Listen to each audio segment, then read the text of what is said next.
He's a professor of medicine, but the reason he is here, he is also the founding director of the Atlanta CCC Healthcare Partnership that changed the entire healthcare picture of Georgia, not this one, the one in Eastern Europe. So Ken is going to give a talk on that. So let's give Ken a big round.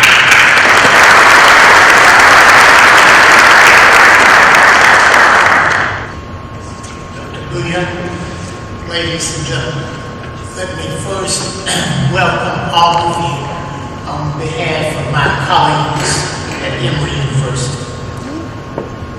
I want to talk today about the challenges of aiding countries in transition. They illustrate that with what we have done in the country of Georgia. There are approximately 200 to 100 are countries in transition. A principal goal of these countries is to improve the life of their people.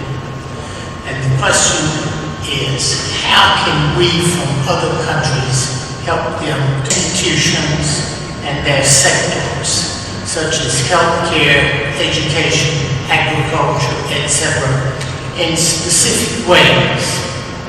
My colleagues and I and our partners at Emory University have worked for 23 years in healthcare and education in the country of Georgia. We have stumbled upon an interesting approach that I would like to tell you about. Let me see if I can make the slide work. Okay, Georgia is a small country the size of South Carolina in the Caucasus, population of 4 million. It's at the crossroads of the East and West on the Silk Road, multiple ethnic groups, and a long history of tolerance. It is an ideal environment for testing aid solutions. Annexed by Russia in 1800, became under the Union in 1991, independence. This was immediately followed by a civil war from 2 separatist regions. Many people were killed. There were 400,000 refugees from these areas. Income was less than $25 a month. A common sort of story that all of you engaged in international health work are quite familiar with. My colleagues and partners have worked in Georgia now for 23 years, and I'll briefly outline some of the things that we have done and then proceed to what we are thinking about. We took 80 Georgian medical graduates and put them through 3-year residencies at Emory University in internal medicine, radiology, radiation oncology, etc. Multiple faculty exchanges. 20 students were given their MPH, 18 their MBA. Along with Georgia State University here in Atlanta, we established the Caucasus University that now has 8,000 students. We set up the National Information Learning Center, which provided we set up satellites in hospitals. We taught them how to access PubMed and other databases. We set up the Emory Learning Center, which is a simulation center, classrooms, online education equipment 2 months or a year, and train selected Georgian faculty. And then the Georgian faculty would give all the courses that we developed and that were developed with the Georgians.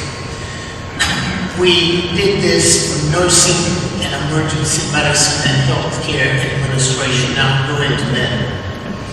We had an intense and continue to have an intensive involvement with AIDS and tuberculosis.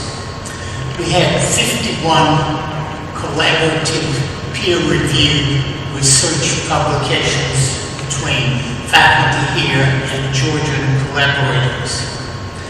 A medical student went over and collected blood from 500 placentae, analyzed it for TSH, determined that 64% of newborns were hypothyroid since there was no hydrogenated salt factory in the Caucasus.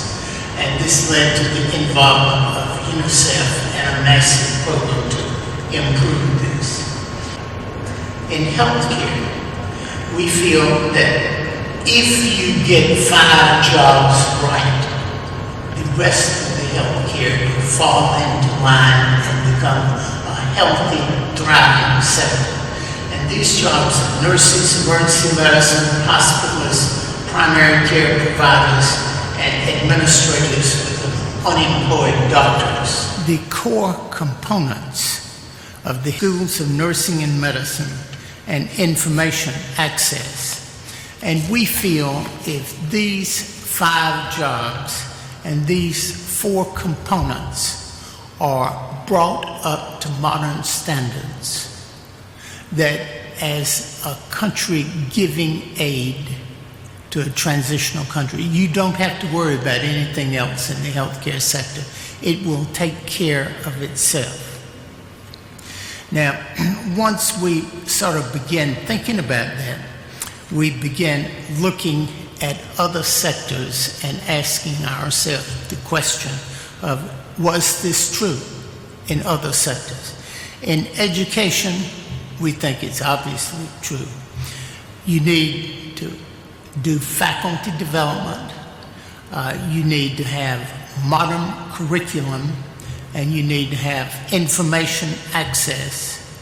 And we think this social business model of providing students with tuition and expenses and a guaranteed job, which has been pioneered by Professor Yunus in Bangladesh, that the agricultural extension agent of professors in an agricultural university and a post-harvest specialist.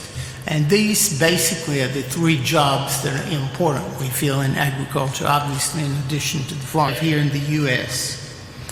Farmers' organizations, which here in the U.S. we call farm bureaus, and which provide credit to farmers and health care insurance and other similar kinds of services. I was the advisor to the Prime Minister of Georgia some years ago in agriculture. My only reason for having done this is he thought we were doing a good job in health, and I had grown up on a farm. I told him about farm bureaus and how important they were. He looked at me and he said, "Oh, you mean collectives?" And so it hit upon a prime infrastructure. Experiment stations and future farmers clubs. And this is all that's needed, we feel, for agriculture. And that's obviously something for discussion. Police, there was an extraordinary success in Georgia with the new government. The entire country were fired one day. And the next week, new police were hired. A police academy was set up, and there was intensive training, new uniforms, new equipment, better salaries in the government to being the most respected and even loved by the public. It was just a remarkable transformation, and just a very, very few things did this.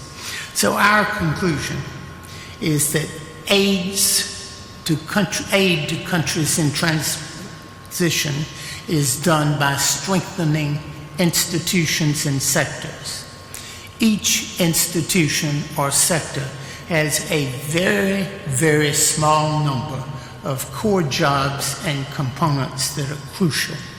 Get them working properly, and the entire sector becomes healthy. Now, the examples I have given in my conclusions are obviously a first approximation. Each of you will undoubtedly add or subtract to them. There will be country and regional differences. But the point that I will make is still the same. Minimal jobs and components give huge results. We feel that there needs to be a new discipline that is the evidence-based management, a slide of what we think should be a new organization. And it will have two purposes. Number one is made up of two groups. Country committees, a committee for Georgia, for Bangladesh, for all the transitional, this idea of switching people every year to, we don't feel works out very well. We feel that knowledge of the country and its people over a prolonged period of time is very important. And each committee needs to have people both from the organization and from the country. Secondly, there need to be committees of specialists in each area, such as healthcare, education, agriculture, etc. These should be people with immense experience in international work. And the purpose of this organization is twofold. Number one, to aid transitional countries in appropriate kind of ways. And number two, to begin to establish a new discipline to accumulate the evidence about the most effective and appropriate ways to solve problems in strengthening the sectors. In addition, the multinational countries need to be deeply involved because in the final analysis, helping countries is about jobs. And we're all familiar with the terrible problem with youngsters in their 20s and 30s who unemployment rates of 50 and 60% in many places.